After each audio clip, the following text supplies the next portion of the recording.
বেগুন বাহারির রেসিপিটা বলো তো। তুই করবি, শোন তাহলে।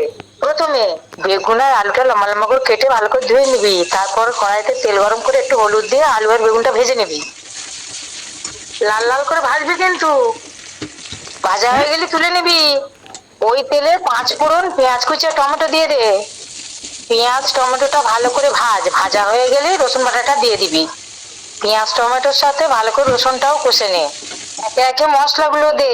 হলুদ গুঁড়ো দে, লঙ্কার গুঁড়ো দে। মশলাগুলো পুড়ে যাবে, একটু জল দে। এবারে গ্রেভির করে আলু বেগুন ভাজাটা দিয়ে দে। নুন দিয়েছিস? এই যা, নুন দিতে ভুলে গেছি, দাঁড়াও দাঁড়াও। ঠিক আছে, এবার অল্প একটু জল দিয়ে স্বাদ মতন চিনি আর কাঁচা লঙ্কা দিয়ে ঢাকা দে। ও মা, ভালো হবে তো খেতে? হ্যাঁ হ্যাঁ, করে দেখ না, এই বৃষ্টির ওয়েদারে সবাই আঙুল চেটে খাবে।